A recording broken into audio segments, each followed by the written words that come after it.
Väylä on aina ollut, se virta ei ole mistään poissa. Ei ole mistään poissa, se virtaa menemättä mihinkään. Yksi Bengt Pohjasen kauniimmista lauluista, mitä se on tehnyt yhdessä Kaisi Tenyksen kanssa. Det här är en av de vackraste låtar som Bengt Pohjanen har gjort tillsammans med Kaisi Tenys. Ni får höra själv.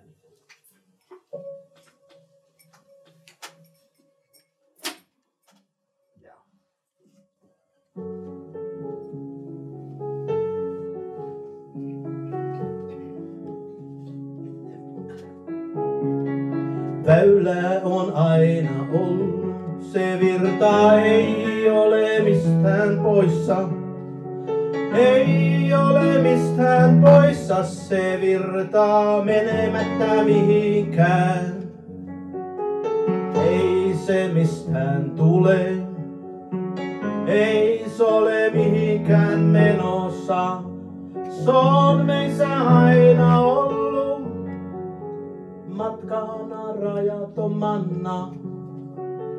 Käsittä tehty virta, käsittä tehty virta, väylä rauhaa Jumalaa. Käsittä tehty virta, käsittä tehty virta, väylä rauhaa Jumalaa.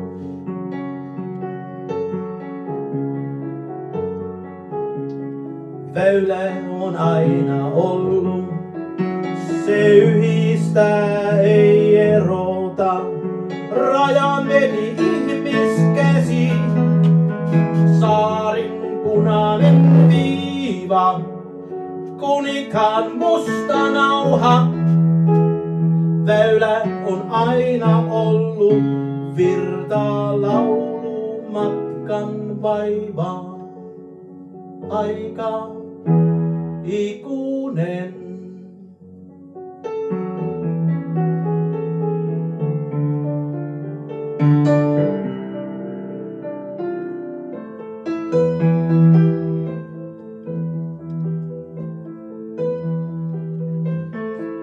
Kun tulet tänne, niin taho multa.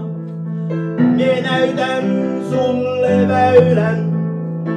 Mie näytän sulle väylän, virran, rauhan, Jumalan.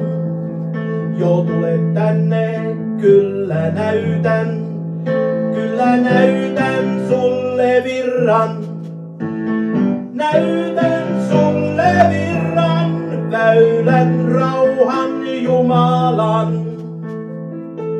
Väylä on aina ollut, väylä on aina ollut, virtaa rauhaa kansalle. Väylä on aina ollut, väylä on aina ollut, virtaa rauhaa kansalle.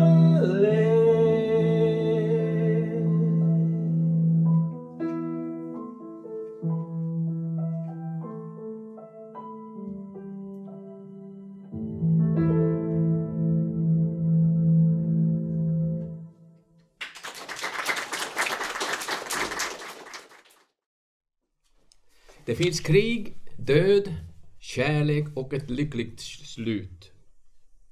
Bengt Pohjanen, tervetuloa. Kiitos.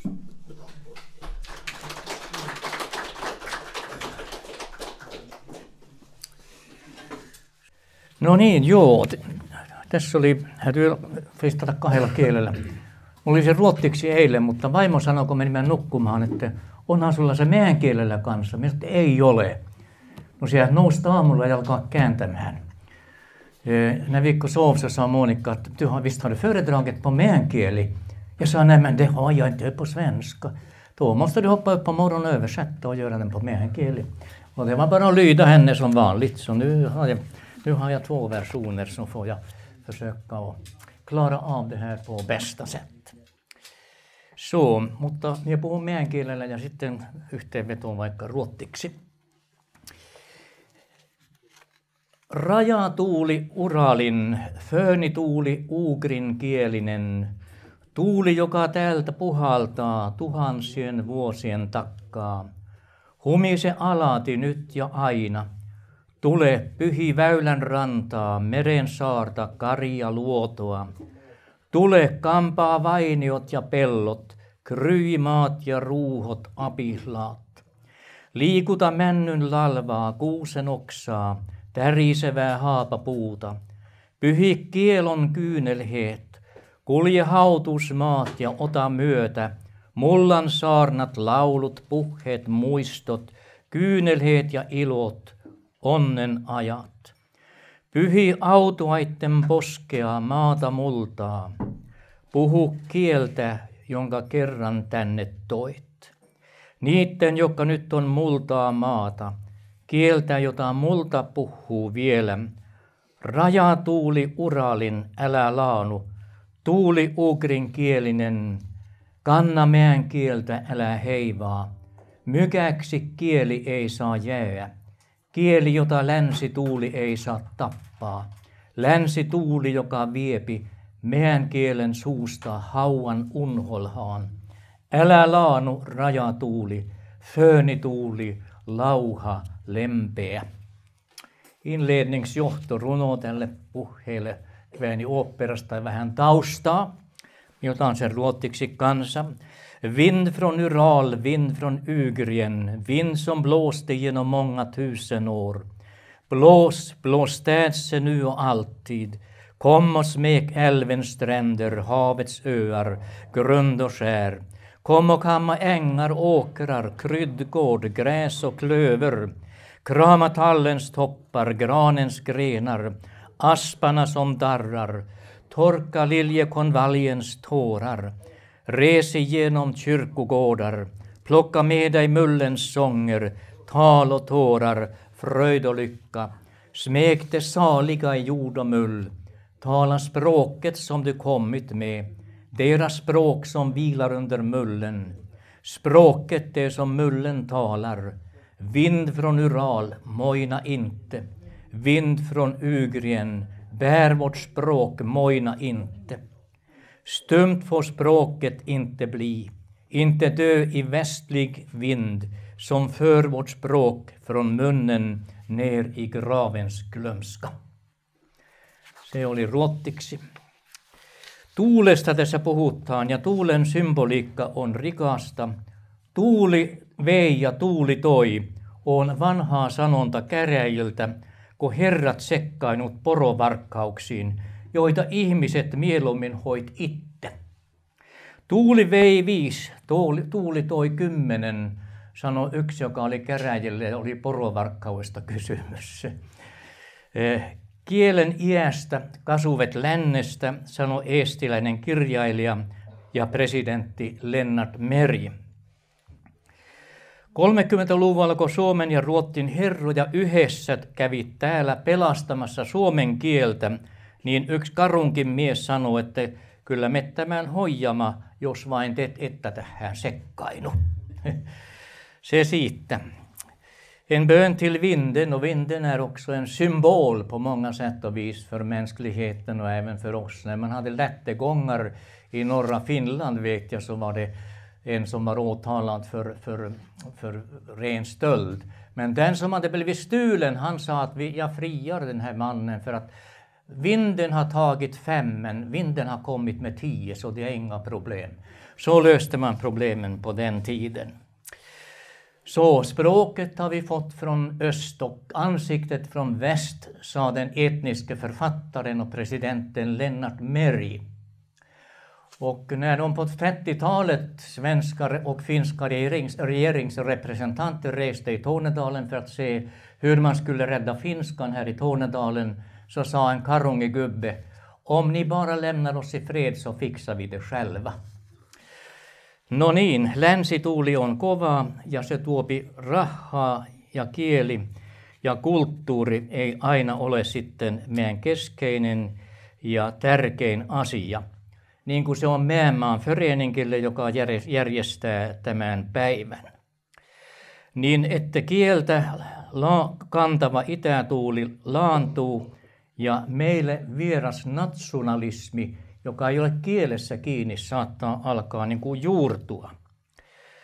Ja merkki on se, kun aletaan kiveen kovhiin väittämään asioita meidän taustasta ja historiasta, ja niin syntyy riitoja ja vihamielisyyttä eri väkiroikkien keskellä, niin kuin me nyt näemme. Och det är så att när västanvinden alltså påverkan utifrån blir allt för stark, som Hilja Byström också har tagit upp, så blir det stora risker med detta. Och när man tappar sin identitet i språket och kulturen, då börjar man hävda andra saker som viktiga. Det är inte längre språket.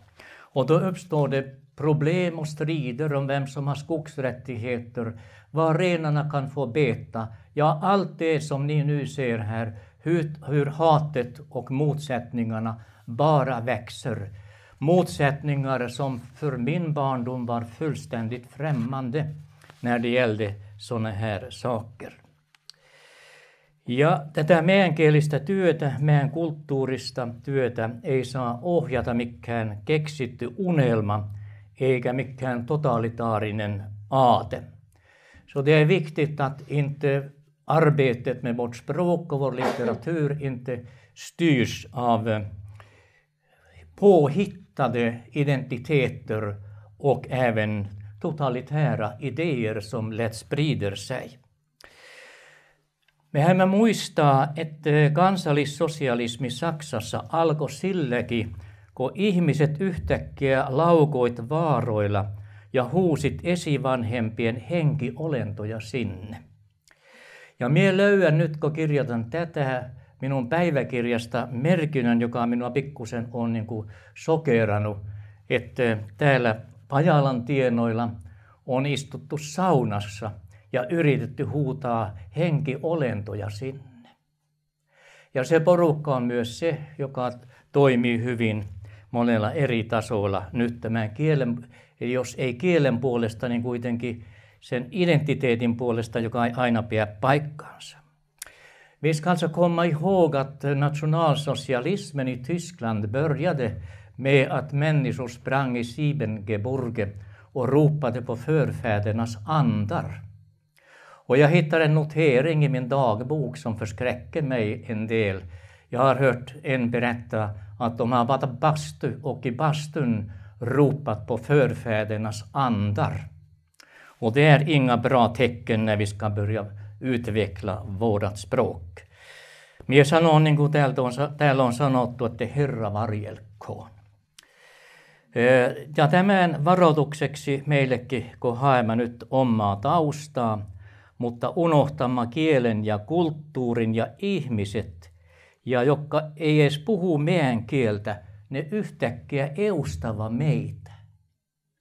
Vi måste kolla upp det här, för att jag blir ofta förvånad över hur människor som inte ens talar meänkieli plötsligt framträder som de främsta företrädarna för oss meänkielispråkiga. Det är inget bra tecken. Ja nythän ei mitata kalloja, mutta syljetään plastikkamppeisiin ja paperilappuin ja lähetetään selvittämään sitten, että ketä me oikeastaan olemme. Kieli ei ole enää se, mikä päättää, kuka minä olen, kun syljetään plastiikkiin ja lähetetään Amerikkaan ja sieltä tulee sitten tieto, että kuka sinä olet. När språket inte längre blir kulturen, som min diktsamling heter, språket är själens fingeravtryck. Och vi mäter ju inte skallar längre, men nu spottar vi papperslappar och plastbitar och skickar till Amerika. Och så får vi svar på frågan vilka vi är. Jag behöver inte spotta på några papperslappar. Minä olen meikäläinen, minä puhun meidän kieltä. Siinä se on minun identiteetti. Så jag behöver inte spotta i några papperslappar, utan jag vet vem jag är tack vare språket och den kultur som jag bär. Siis kieli on sielun sormenjäljet, minun viimeisin runokirjan titteli. Kieli on eksistenssin talo, sanoo Heidegger, filosofi. Emme me asu samassa talossa, vaikka asumme samassa kirkon kylässä, jos emme puhu samaa kieltä, joka on kasunut meänkielisessä koissa postillan jalkojen juurella rajan 3. kamarissa, ei ole samaa Heideggerin taloa kuin se, joka on kasunut filmitähtien uuden ajan lipposkenkisten jalkojen juurella. Det är så, säger jag så här, alltså som jag nämnde, språket är själens fingeravtryck.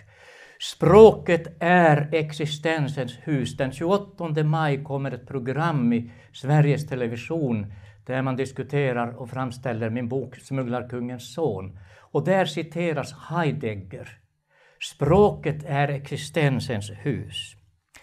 Och jag lyssnade också på ett gammalt radioprogram där någon sa att vi som bor i samma by men talar 2 olika språk, vi lever i 2 skilda kulturer. Och det är alltså Heideggerhuset. Och vi som har vuxit upp vid en stadus och på Stillans fötter, vi bor ju inte i samma hus som grannarna som prenumererade på en veckotidning och tillbad filmstjärnor i Amerika. Och som satt vid, som jag säger här på meänkieli, satt vid fötterna hos dem som hade lågskor och fina kläder på sig. Så att det finns alltså en skillnad. Och innan vi kommer till själva Kvänoperan som jag också ska ta upp här, så måste vi komma ihåg att on tutkijoita, jotka väittävät, että etniset ryhmät saattavat luo omaa historiata, joskus täysin aivan keksittyä. Joskus löytyy jälkiä jostakin, hyvin epäselviä jälkiä, mutta ne otetaan toistukseksi siitä, että tämä on meidän niin kuin esivanhempien väkeä. Ja näin saattaa luoda semmoista yhteenkuuluvaisuutta, mikä sinänsä saattaa olla hyvä asia, mutta myös vaarallinen, kun siitä syntyy oma ismi, jota vastaan ei saa nousta eikä saa kritiserata. Det finns forskare idag som varnar lite grann för tendenserna, inte bara här utan i vår värld, att man etniska grupper hittar spår som man övertolkar och sen skapar man en gemenskap kring de här spåren som man inte riktigt vet vad de egentligen är. Och man skapar på detta en känsla av gemenskap och etnisk identitet. Och det är i och för sig ingen dålig sak, men det finns faror i detta. Ei se ole mikään vaarallinen asia, mutta siinä on omat vaaransa. Kansan sielu, alltså folksjälen, sana syntyi 1700-luvun loppupuolella, kun saksalainen Herder alkoi käyttää sanaa. Ja niin kuin tiedämme, niin kansallisromantiikki oli valtavan vahvaa 1800-luvulla. Ja meitä, siis kuka tahansa Saksassa tai missä vain, mutta meitä piti mieluummin olla jo Homeroksen aikana. Taikka niin kuin yksi ylikaihnuun poliitikko sanoi 90-luvulla, kun Lillbergetissä löydettiin 6000 vuotta vanhat jäljet, että se osoittaa kuinka kauan siis ylikainulaiset olemme täällä eläneet ja tehneet kauppoja itäänpäin. Så ordet alltså folksjäl skapades på 1700-talet i slutet av Herder. Och på 1800-talet var ju folkromantiken, alltså den var ju väldigt stark. Och då var det viktigt, oavsett om man bodde i Tyskland, England eller Sverige eller var som helst, att det här vi levde egentligen redan på Homeros dagar här. Och jag kommer ihåg när Lillberget upptäcktes i Överkalix, 6000 år gammalt fynd, när en Överkalix politiker sa, det här visar ju hur länge vi har bott här i Överkalix och gjort affärer österut. Ja, det var lite övertolkat, men det kan bli lätt så där när man ska liksom ha levt på Homeros dagar. Och det här med folksjälen mötte ju vi som är födda på 40-talet när vi kom till skolan och vi fick sjunga Mandom, mod och morskemän finns i gamla Sverige än, kraftig arm och modig barm, ungdomsvarm i bardalarm, ögonblå då och då, Le i blomsterdalar där, nord du jordens jättelem, nord du milda hjärtans hem. No, enhän minä osaan oikein niitä ruottia niin hyvin, mutta kyllä minä partalarmin ainakin tiedän, että se oli parta, mutta se larmi, että en tiedä oliko se liian pitkä parta vai mitä se oli. Minä istuin ja hunterasin, kun laulettiin partalarmista. Joo, se oli sitä Sveanmaan satua ja mikä siinä? Niin kauan kuin se on satua, legendaa ja myyttiä, ei siinä ole mitään vikkaa. Legenda on kohetta. Se on semmoista hohetta, minä meinaan, kulttuurin yllä.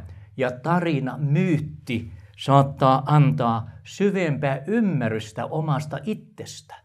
Se on hyvä.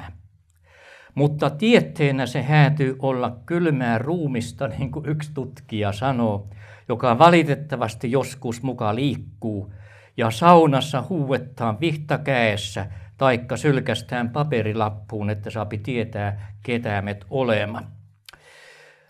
Det här med bardalarm, det var naturligtvis svearnas folksjäl som man ville ha ut i skolorna. Och det gör väl ingenting, det är ju helt okej. Så länge som det är en saga, vilket det här är ju, det är en sång och myt. Nu fattar vi ju ungar också att det här inte var sant. Var var den där stora lemmen någonstans? Men legenden och myten, det är liksom ett skimmer över ett folk. Så det gör ingenting. Och myten ger ju en djupare förståelse för oss själva. Det är därför som berättelserna flödat i pörterna i hela min barndom. För att vi skulle få en fördjupad förståelse för vilka vi är, varifrån vi kommer, vilka vi är på väg. Och som jag har sagt, den som inte vet varifrån han kommer vet inte var han är eller vart han är på väg. Så det är väldigt viktigt. Men att använda legenden och myten och sagan som vetenskap. En forskare säger, det måste förbli ett lik. Ett kallt lik. Tyvärr, säger forskaren, jag minns inte vem det var, så rör sig det här liket ibland. Och när det börjar bli lite nationalism över det hela så skrev jag en dikt som är svar på den här tendensen. När man lämnar språket och kulturen som identitet och börjar spotta i papperslappar och plastbitar. Så här. Låt oss riva murar, bakom varje riven mur i kvarglömd skugga finns en dikt. En tanke, sång och jubel, saga, drama. Revimme muurit jokaisen muurin takana, sinne unohtetussa varjossa on runoa, aatosta, laulua ja riemua, satua, draamaa, elämää ja autuaalista kuolemaa. Siis me tarttema tarinan, me tarttema muistelmat. Vanhaa meänkielinen tai uraalinkielinen sana, jota pian 6000 vuotta aikaa käytettiin Lillbergetissä, on girja. Mutta eihän siihen aikaan ollut girjoja, siis kirjaa. Mutta girja on erittäin vanha yhteinen sana koko Uralin kansalle. Se tarkoittaa arvakkaa mitä. Pitkä muisti. Alltså, ordet kirja som vi har i finskan och meänkieli, det är alltså ett urgammalt ord som vi har gemensamt med alla uraliska folk. Och det betyder naturligtvis inte bok, för det fanns inga böcker i Lillberget för 6000 år sedan. Utan det betyder det långa minnet. Och därför är det oerhört viktigt att vi har våra legender, myter, sånger, berättelser om oss. Kreikkalainen runoseppä Pindaros, joka eli 500 vuotta ennen Kristusta, kirjoittaa näin. Valtavat tapahtumat, vallittajien suuremmoiset teot, jäisit syvimpään pimeän peiton alle, jos laulut vaeltusit. Vain niin me saatamme pitää yllä peiliä ja siinä näyttää suuria tapahtumia, joita me hoholla kruunatun mnemosynnään, siis pitkän muistin avulla, saatama palkita sanoin. Alltså, Pindaros skriver, hur skulle vi kunna känna till de storartade händelserna, de väldiga upplevelserna i vårt folk om vi inte hade Eisepron, spegeln, alltså berättelsen, att visa upp där människorna kan se vad som har hänt. Ilman sokean Homeroksen lauluja me emme tietäisi mitään Odysseuksesta. Ilman keksiä, olisiko meillä tulvaa, emme me tietäisi, että karunkilaiset toit itsensä aivan päihin, kun siellä oli niin hyvää vettä tehdä öljyä. Om Homeros inte hade levt så skulle vi inte känna till Odysseus. Hade inte Keksi sjungit, han kunde inte ens skriva. Hade han inte sjungit så skulle vi inte veta att det var en enorm översvämning och att karungiborna hade supit sig asfulla av ölet som de gjorde, eftersom allt korn och allting blandades i vatten i älven och sjön så man kunde göra öl. Och kom inte och säg att Keksi ljuger. Säg inte att en sångare och berättare ljuger. Då får ni med mig att göra. Så se on kauhean tärkeä. Siis laulu on hymnos, tarina ja esoptron, siis peili, jolle me näytämme, mitä on tapahtunut.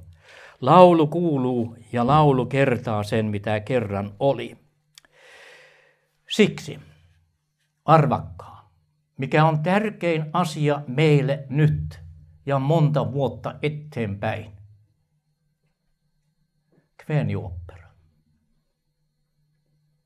Nyt tämän peilin pitää nostaa. Tämän esoptron. Vilket är det viktigaste vi har att göra nu och åren framöver? Kvänlandsoperan. Spegeln som visar vår egen historia. Kväni-asia on minua kiehtonut 20 vuotta. I över 20 år har jag sysslat med kvänfrågan. Och som vanligt så har det varit en uppförsbacke utan dess like.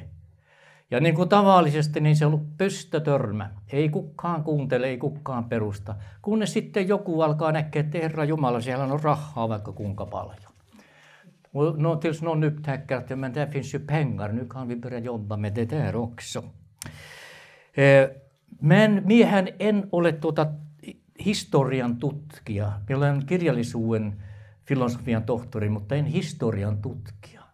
Mutta minä olen pikkusen enämpi kuin historian tutkija, arvakkaa mitään. Författare. Jag är alltså inte historiker, jag är litteraturvetare. Men jag står över vetenskapen eftersom jag är någonting helt annat, nämligen författare.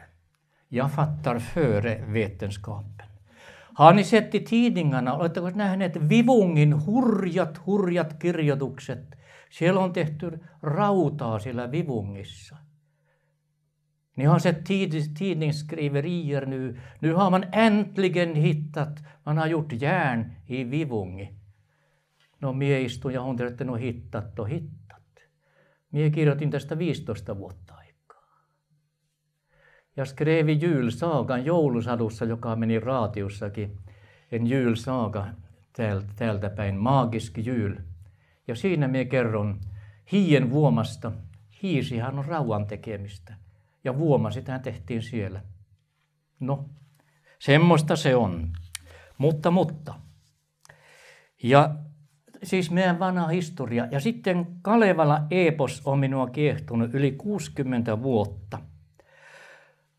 Aatelkaako minä nuorena köyhänä poikana kävin Torniossa ostamassa Kalevala korun Monikalle, minun fjällalle.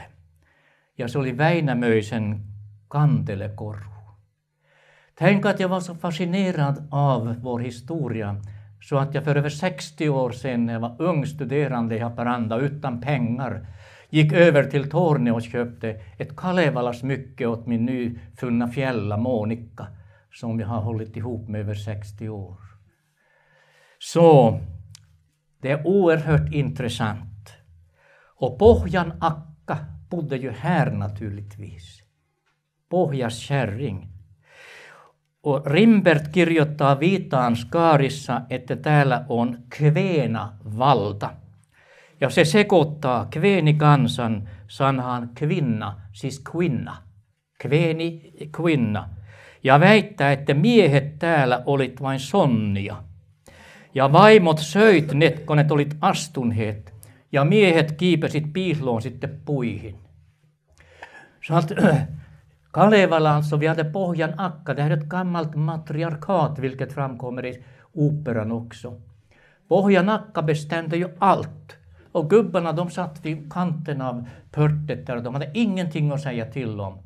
Och Rimbert som skrev Vita Ansgari från 800-talet skriver, han blandade ihop ordet kvän och kvinna. Så han trodde att kvän var kvinna, för kvänerna hade alltså makten vid Bottenviken. Och Rimbert skriver att det är ett ohyggligt ställe, för kvinnorna har makten där och de använder karar bara som tjurar. Och när de har blivit betäckta så äter de upp männen, och männen får rymma upp i träden och gömma sig. Så inte undra på att man behövde kristendom i det här landet när förhållanden var såna. Että tämä on kauhean jännää ja tärkeää tarinaa ja historiaa. Ja kväänisana, siis kainussana, tarkoittaa väkeä, joka asuu rannikolla, siis ei tunturilla. Ja saamenkielinen sana on geidno, siis kvääni, ranta-asukas. Ja onkos Helsinget sitten kvääniä? Olikos Birger Jarl kvääni? Sehän soti svealaisia vastaan. Ja miksi Kainuun kylä on Helsingin byn? Aika jännää tämä on, ja vastauksia ei paljon tietenkään ole. Mutta keksin runossakin on kainulainen, ei se ole kuivakankaalainen. Niin kuin tiedätte, sehän on kainulainen. Siis kvääni, eli ylikainulainen, karppisääri. Siis tässä on paljon ajattelemista, mutta sen mitä Dick Harrison eikä mikään kvääniyhdistys saata varmasti sanoa, siitä kväänioopera saattaa antaa esoptron, peilin. Tämmöistä on ollut, mutta mitä se on? Alltså det som varken professorer som Dick Harrison eller kvänföreningar eller ens jag som forskar i det här kan säga med säkerhet att det handlar om. Det kan operan göra genom att följa den här grekiska modellen, esoptron, spegeln. Vi visar upp en spegel, titta i den och se vad som eventuellt kan ha hänt. Och då säger du att det med en spegel är ju allt bakvänt. Och då säger jag bara att operans uppgift är att vända bak och fram. Semmoista se on. Minun kertomus Faaraviits Rike on yksi tarina. Ja sitä on käännetty tsekin kielelle ja siellä sanotaan tätä Myanmaan kansallisepokseksi. Menee ja sanoo, ei se haittaa. Den här skrev jag 2012, eller jag började för 20 år sedan, Faaraviits Rike, som operan också bygger på. Den är översatt till tjeckiska och där säger man att det här är Myanmars, Tornedalens så att säga, folkepos. Nå, låt det vara. Om tjeckerna ser det men inte över Torneåborna så får det väl vara, inte gör det någonting. Vai mitä? No niin, tämä tarina, tämä libretto alkaa täältä. Oikeastaan Luppiolta, mutta nyt sinne on rakennettu muuta, niin se ei saata sieltä alkaa. Mehän löytää toisen paikan. Ja se menee sitten Rodenin kautta Novgorodtiin ja sieltä ylöspäin lappalaisten tykö ja Täränön kautta Ylikainuussen Brännabärgetille, jossa tarinan mukaan on aivan ihmeellinen kuusi. Minä kuulin siitä, kun siirryin Ylikainuusseen 50 vuotta aikaa. Eikä se ole koskaan minua jättänyt, että mikä rievatun kuusi se oli. Och den här berättelsen går alltså från Luppioberget, men där finns andra byggnader som vi kan inte ha operan där, vilket hade varit bra. Men någonstans och går via Råden, alltså Uppland, Novgorod, till Lappland, Tärendö och tillbaka till Brännabärget där det finns en märklig gran. Och där finns det en saga faktiskt från Karelen, sieltä on Karjalasta satu. ihmistä kävelit ja kohtasit Jobmelin, siis Jumalan.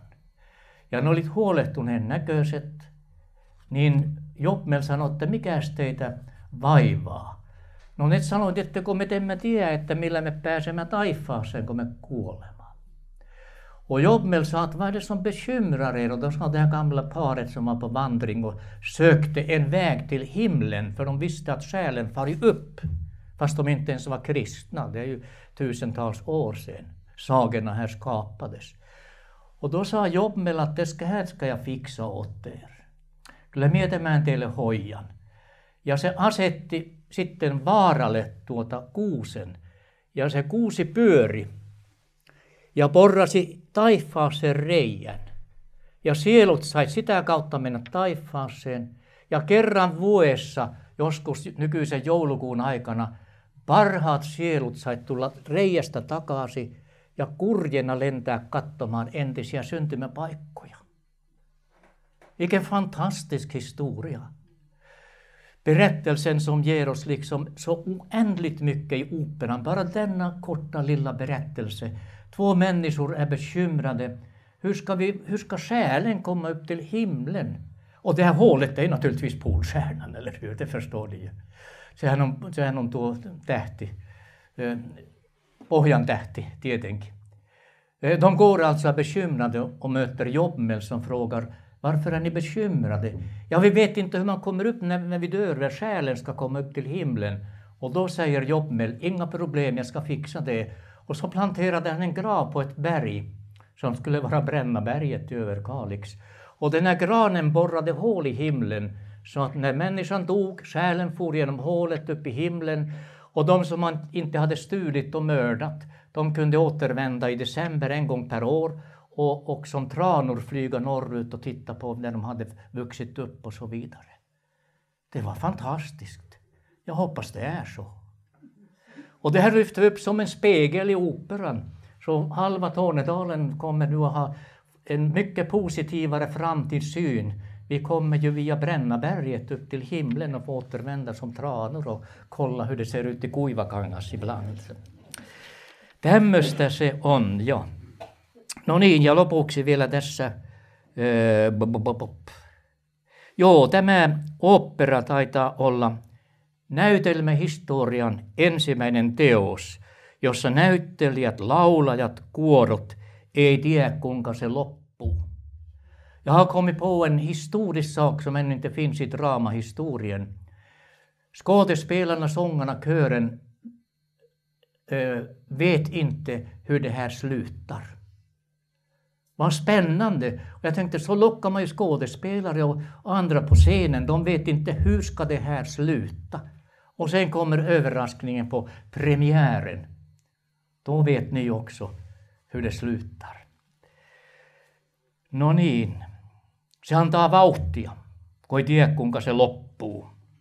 Mutta kaunista se on oleva. Me koputamme ovelle, jonka yllä lukee kreikan kielellä thavmatsein, ihmettely, mainominen, sana, joka Platonin mukaan on sana tottuen maaportin yllä, missä kauneus on sama kuin totuus. Hängde ni med? Över porten till operan så ska det stå thavmatsein, Platons uttryck för förvåning, förundran. Och Platon säger, över porten till sanningslandet står ordet thavmatsein.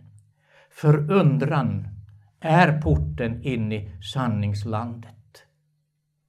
Så det operan bjuder er till, det är en spegel som säger,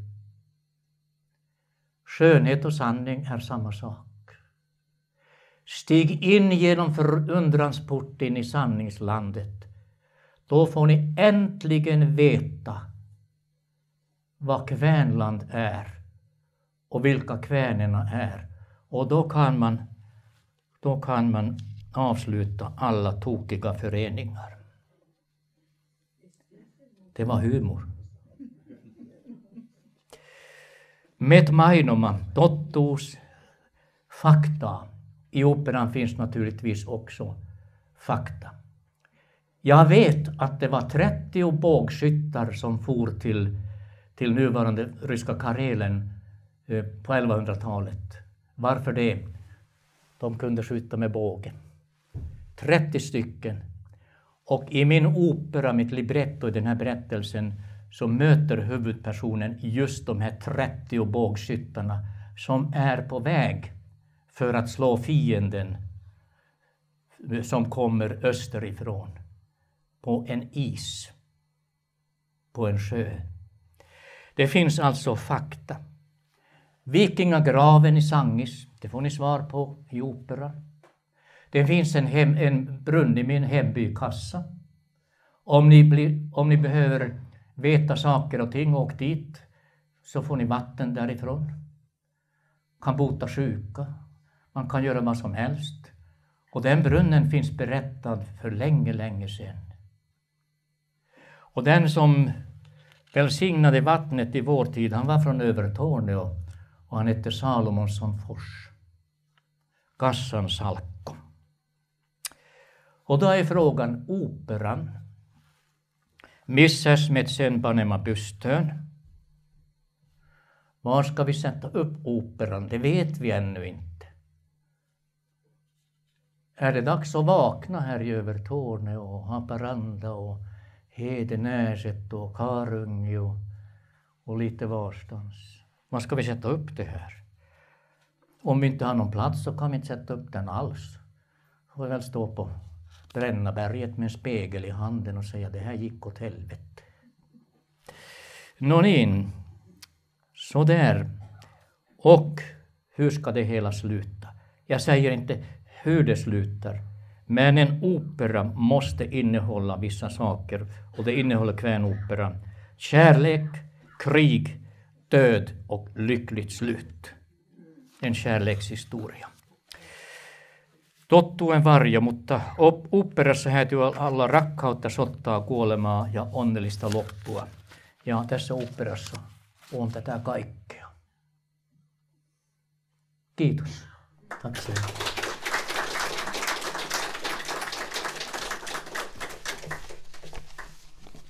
Så vi ska göra en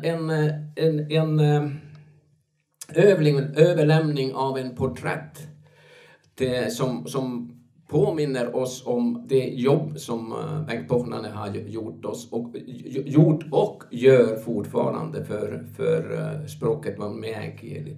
Så jag skulle vilja att Marita, kommer du också hjälpa till med mig? Och Doris. Och sen vill jag ha från kommunen, det är då Raisa som är bibliotekschef och minoritetsansvarig för den här kommunen. Så ja. Det är nämligen så att vi har andra författare här, det är Gunnar Kieri, Pia Byström och så nu. Ja, då har vi den. Och då överlämnar vi den här till... Ja, så. Ja, alla ser så.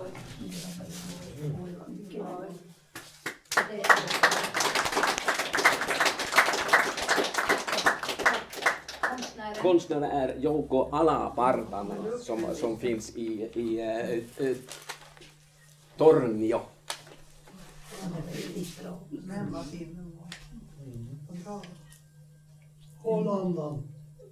Får jag säga nu? Ja, varsågod Raisa, naturligtvis. Kiitos todella paljon. Tämä on suuri kunnia ja ilo voida vastaanottaa tämä aivan mahtavan hieno taulu. Hieman isompi kuin minä odotin. Me mietin jo tässä, että mihinkä me laitamme tämän. Ja me ajattelin, että jos se olisi, laitan takaisin tuohon vähän painin. Jos se olisi mennyt tuonne meidän kirjailijaseinälle, mutta sitten mietin, että se voi olla vähän liikaa siellä. Se mietin tuonne sohvan yläpuolelle tai sitten ehkä tuohon, mutta me luulen, että me saamme kokeilla ja katsoa, missä Bengt viihtyy parhaiten. Kiitos todella paljon. Tämä on suuri kunnia. Toivon, että Bengtin muotokuva sitten ei pelkästään muistuta siitä isosta työstä, minkä hän on tehnyt meänkielen kirjallisuuden eteen, vaan myös inspiroi tulevia sukupolvia.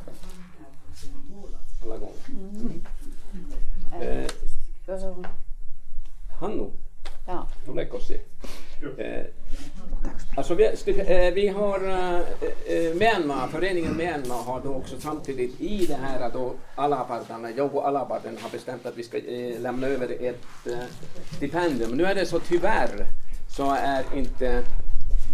hade inte jag möjlighet att komma hit och ta emot den. Så, men då har vi då representant i Hannu och i Britta-Kajsa som ska sen i sin tur då överlämna den här stipendiet till Jouko. Just det. Olkaa hyvä. Och då har jag fått äran att överlämna det här stipendiet. Jag är ledamot i föreningen Myanmar och det är stor glädje för oss att få ha detta porträtt här i Övertorneå och på den här platsen. Därför den har ju betytt så mycket. Vi har ju jobbat här sedan 2004 kan jag säga med olika projekt. Vi är väldigt glada att ha Bengt på väggen här som vi kan hälsa på dig varje dag. Och då ska vi överlämna ett stipendium till Jouko Alapartanen och jag lämnar det till dig Hannu så får du och här är ett kuvert med ett antal pengar. Och då får du också lämna de här blommorna till Jouko Alapartanen och synd han inte kunde vara med här idag. Men det är ett fantastiskt projekt och tack så jättemycket.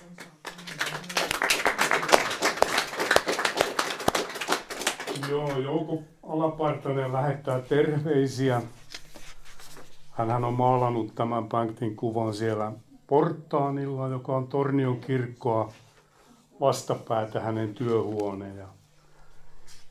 Så han jobbar varje söndag som lärare, konstlärare och därför kunde han inte komma hit. Men vi, Britta-Kajsa och jag, vi tror att vi ska ge det här kuvat till Jouko. Kiitos paljon, tack så mycket. Eipä mulla ole tähän mitään lisättävää. Ei mulla nyt tällä kertaa kyllä ole. Jos minä sanon sen verran vielä, että niin kuin Bengti on kirjoittanut, että väylä on aina ollut, se yhdistää, ei erota. Niin se tekee tämä kielikin. Mehän tulemme Britta-Kajsan kanssa tuolta väylän toiselta puolelta, mutta tämä kieli on meille yhteinen ja me tunnemme suurta yhteenkuuluvaisuutta kaikkien teidän kanssa. Me olemme tornionlaaksolaisia. Ja se on mukava päästä olemaan matkassa Myanmarissa, kun silloin tuntee oikeasti kuuluvansakin johonkin, eikä ole vain tästä maailmasta irrallisena.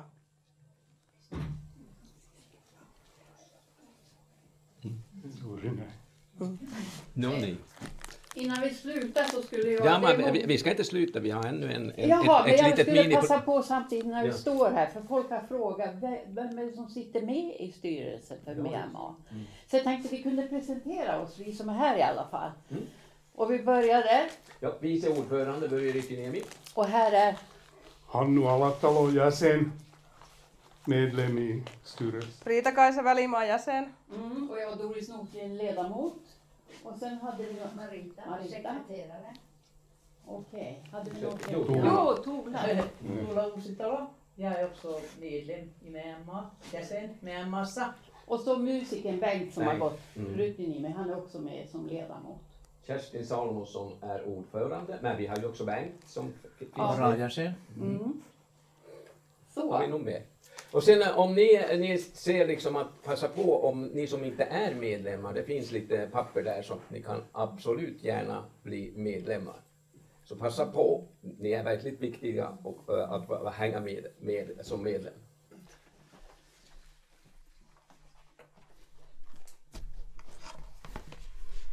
No niin, minä puhun taas tätä meidän kieltä, kun olemme kerran täällä Myanmarissa. Ymmärrättekö te kaikki vai jos joku ei ymmärrä, minä yritän sitten ruotsiksi jotakin tästä selittää jälkeen. Jos me menemme takaisin Hiljan kirjoin, niin Marittahan kertoi myös siitä Aino-nimisestä vaimosta, joka tuli Suomesta. Ja niitä Suomesta tuli niitä vaimoja tänne He meni täällä naimisiin, täällä oli vaimoista pulaa, täällä Tornionlaaksossa ja meidän maassa, niin kuin tällä puolen väylää. Ja niitä tuli tänne aika paljon aikanansa ja 20-luvullakin joku Hilja kirjoitti tästä Ainosta, joka oli niin vahva vaimo ja ystävystyi sitten Kaisan kanssa. Ja minä joskus 90-luvun lopussa haastattelin, intervjuasin näitä vaimoja ja kirjoitin ylöskin niiden tarinoita ja olen tehnyt niistä sitten jonkinlaisia juttuja. Mutta justiinsa tämä, että kun ne tuli tänne, niin ne ei ole aina niin tervetulleita ja sen huomasi tästä Hiljankin kirjasta, että niillä oli semmoisia niin kuin epäluuloja tai niin förutfattade meningar om dessa kvinnor ja tykkäsit, ettei ne niin kuin kelpaa aina. Mutta tämä Aino kun tuli, niin se näytti, että hän osaa ja häntä alettiin kunnioittamaan. Ja Kaisasta ja Ainosta tulit hyvät ystävät. Vaikka olikin toinen oli köyhyydestä ja toinen oli rikkaasta Ruotsista. Mutta näin. Mutta minä sitten lukisin teille tästä vanhan vaimon Hunterinkia. Tämä vaimo asuu tällä puolen väylää ja minä olen sitten kirjoittanut tästä sitten. Ja minä vielä voin sanoa senkin, että näitä vaimoja, kun minä niin monta näitä vaimoja haastattelin, niin siinä oli niin monenlaista tarinaa. Suurin osa oli otettu hyvin vastaan, mutta niitä oli myös, jotka oli otettu huonosti vastaan ja oli pidetty niin kuin huonompana ja haukuttukin sitten Suomen vonnukkeiksi. Ja se ei ollut niin mukava, kun se oli se vonnut oli semmoinen aika huono sana, mutta se oli sitä aikaa ja ihminenhän on vähän semmoinen, että jos sitä itseä painetaan, niin se alkaa painamaan toisia. Ja meillä oli täällä silloin kieliongelmat ja ihmiset varmasti tunsi, kun ne ei saaneet puhua omaa kieltä, että no kun vanhaan niin vahinko kiertämään, niin sitten alettiin, se oli niin helppo sitten näitä Suomen vaimoja vähän niin kuin panna alas. Mutta eihän kaikki niin tehneet, mutta niitä oli ihmisiä, jotka tehivät näin. Mutta kuitenkin tämä tarina vanhan vaimon Hunterinkia, niin tällä vaimona ei ollut mitään huonoa sanomista. Minä luen teille, jos te jaksatte kuunnella vielä. Minä olen sotien jälkeen tänne Ruotsiin tullut. Jäin evakosta tänne, en mennyt enää takaisin Suomeen. Olin piikana tässä talossa ja menin tämän talon pojan kanssa naimisiin. Tässä sitä on eletty tämän väylän rannalla koko elämä, saapi sanoa. Nyt minä olen vanha kuin taivas. 87 täyttyy ensi keväänä, jos elää saapi. Minun mies on kuollut jo 20 vuotta sitten. Tänä kesänä on 11. kesä, kun istutin ruusun hänen haualle. Suomen valkoinen ruusu. Vielä se kukkii. Kumma, että on säilynyt, että ei ole talvi tappanut. Meillä oli hyvä elämä yhdessä. Työntäyteisiä päiviä, paljon töitä. Meillä oli joku lehmä ja hevonen, lampaitakin välistä. Eihän tämä pieni maanviljelys kokonaan meitä elättänyt. Mies oli muissa töissä, mettätöissä päänänsä ja vähän missäkin hommassa. Siinä kuitenkin toimeen tultiin ja eläneet olema. Yhdessä me ruukasimme kaikki tehdä. Mie tietenkin olin navetassa ja hän mettätöissä, mutta aina autoimme toisia kovain mahdollista. Tästä pienestä viljelyksestä me päänänsä elimme ja kasvatimme ison kläppitokan ja kaikki on maailmalle kelvanheet. Se oli hyvin siivo minun mies. Ihmiset sanoivat, että se oli vähän puheinen ja niin kuin omissa oloissansa, mutta meidän kesken se vain meni hyvin. Se oli jollakin lailla niin somaa. Sitä tiesi, mitä toinen hunteerasi. Ei tarvinnut kysyä. Me tunsimme toiset kuin 5 äyrisen. Me saimme 8 kläppiä. Yksi kuoli jo pienenä. Ei se ollut terve poikariepu. Kyllähän sen näki jo pienenä. Se oli niin heiko. Ei jaksanut imeä, kun mie rintaa annoin. Se oli vain kuukauden vanha, kun sain nukahtaa pois. Hyvä vain pojalle, mutta kyllä mie sitä niin paljon surin. Kuka nyt omaa lasta ei suris. Toiset läpi muutti pois kotoa, heti kun oli koulusta päässeet. Etelään menneet leivän perässä. Eihän täällä ole töitä. Ja joku on käynyt semmoisia kouluja, että ei täällä ainakaan ole sen sortin töitä. Kaikki asuvat etelässä, Stockholmissa ja mikä missäkin. Siellä ne vain näyttävät riivastuvan, viihtyvän. Triivastuvan, niin kuin täällä sanotaan. En mie kyllä käsitä, en vain lähtisi mihinkään. Ja mitäpä sitä nyt näin vanhana? Koti on paras paikka. Minä olen aina tykännyt tässä laaksossa elää. Suomen rajalla, väylän rannalla. Tämä meidän paikka, kun on niin korkealla törmällä. Suomeenkin hyvä nähdä ja suomalainenhan mie syömestä aina olen. Kielen vain olen sekoittanut. Ruottin sanoja tulee välistä. Tahtovat tietenkin läpi käymään. Olen mie jonkun kerran käynyt, mutta en mie kauan siellä triivastu. Mulla on 12 lastenlasta. Kaikki on terveenä saaneet olla ja se on pääasia. Lapset käyvät kesällä, mutta lapset ei juuri käy. Ei viihy täällä. Yksi poika kyllä. Se on innokas kalastamaan. Tulee joka kesä lohenpyyttiin. Se tykkää olla täällä. Sitä minä aina ootan. Muut lastenlapset harvemmin käyvät. Se nykyaikana pitää olla sitä peliä ja pauketta ja huuattavaa musiikkiakin niin, että korvia särkee. Mutta kun harvoin käyvä, niin kyllä mie sen kestän. Ja onhan se pitkä matkakin tänne Kivelihö, mutta lapset käyvät kuitenkin kerran vuodessa ja se on mukava, kun tuleva. On vain niin ikävä, kun isänsä ei enää elä. Nuorin poika ei käy niin usein. Se on töissä jossakin isossa firmassa ja kulkee ympäri maailmaa. Ei sillä ainakaan ole aikaa. Se pruukaa lähettää kortin niistä maista, missä se kulkee, ja mulla on niitä isoa läjää. Olen kaikki ne säästänyt ja tuolla on piironkin luovassa. En ymmärrä niistä nykyajan e-mailistä ja mitä ne nyt on kaikki, enkä halua oppiakaan, vaikka on mulle meinanneet semmoiset laitteet ostaa. Mie semmostesta perusta. Lähettäkö kortin, sen mie ymmärrän lukea. Se vaimo on niin hullun fiini kaupunkilainen, pelkää sääskiä ja tykkää, että täällä ei tapahdu mitään. Muuten se vain on ystävällinen, mutta ei triivastu täällä. No, se on sen asia. Mie vain en ymmärrä, mitä pitäisi tapahtua. Mie olen tyytyväinen tähän, mitä on. Suomessa mulla on sukulaisia.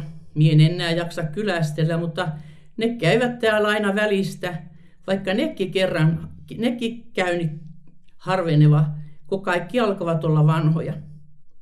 No, se käypi joka käypi, mutta mukava kun käyvät. Mie vain klaaraan hyvin täällä kotona. Se on niin somaa nousta aamulla ylös omasta sängystä ja juo kahvit ja katsoa väylälle ja näin kesällä näkee lintuja ja kalastajia. Luoja varjelkoon, että ei joutuisi minnekään hoitolaitokseen. Sais elää kotona niin kauan kuin elää. Hemsamaritit, kotihoitajat, ne käyvät joka aamu. Ja se olisi juuri mahdottoman hyvä, jos ei olisi tätä särkyä jaloissa.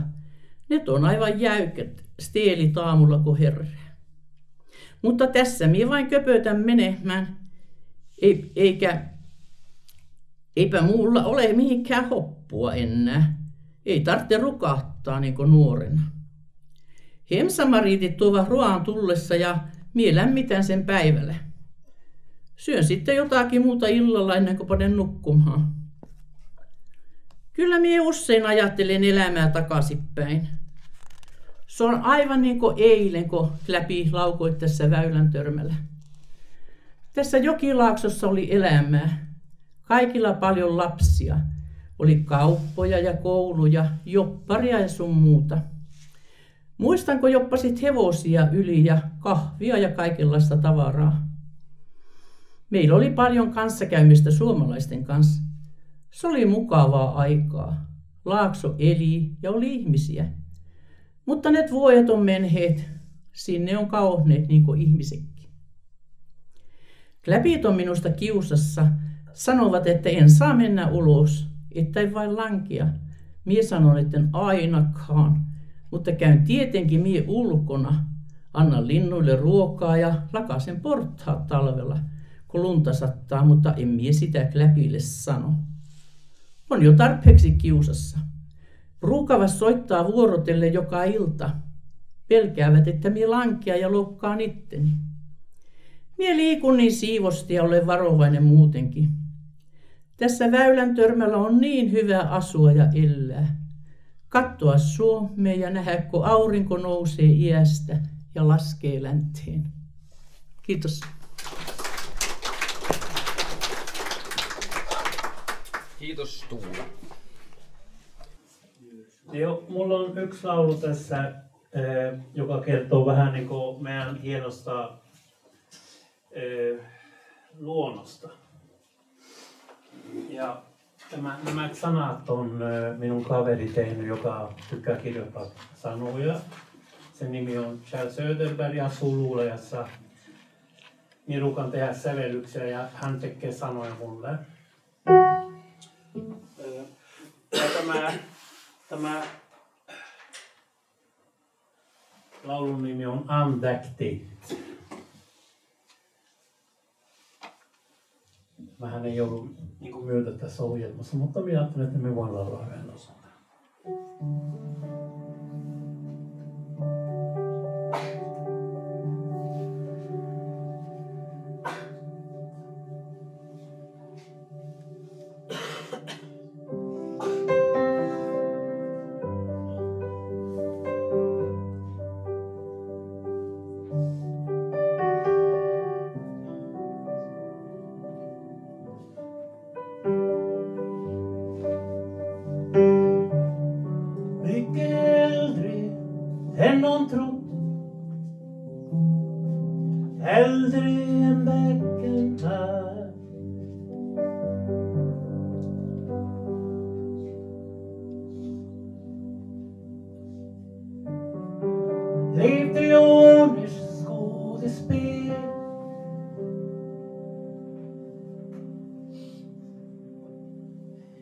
Genom tidlös blick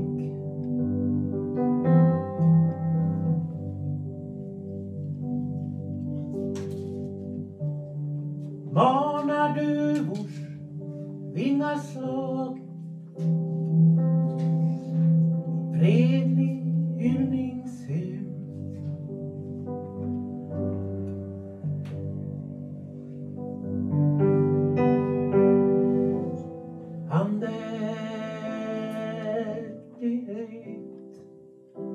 Till livets lovutstrålande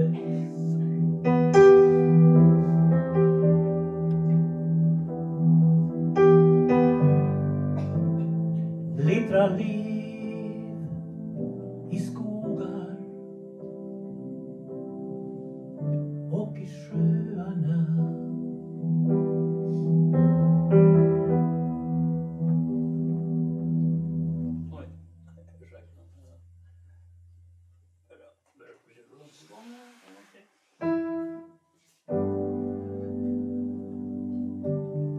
Jungfru markens vardande lägrar nejden här.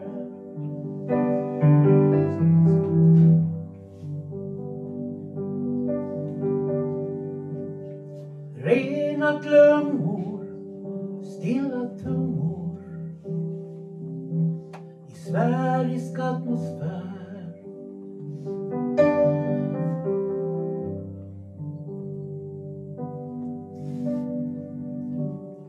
Rullat vågor mellan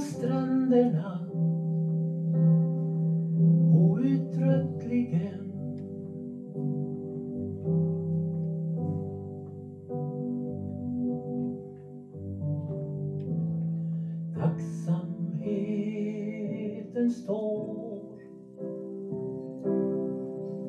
i blänk ibland.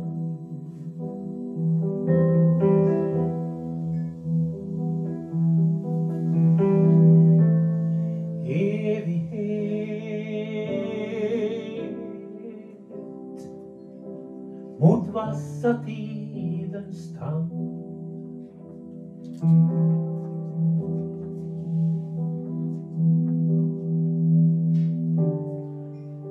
Kan ana en skämt ibland bland molnen där.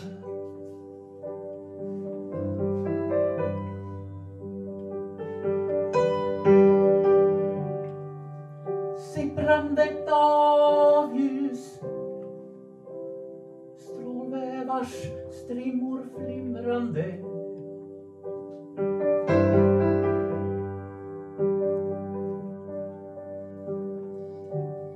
Trädstamsbarkens såta brand i skymningen.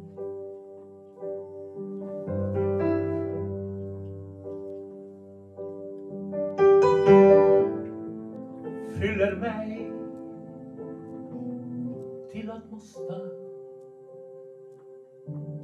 stråla med.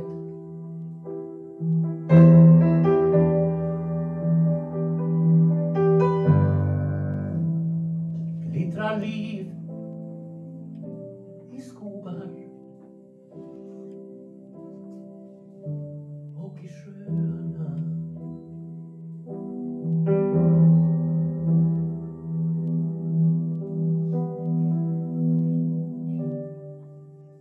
Under stundom när jag andas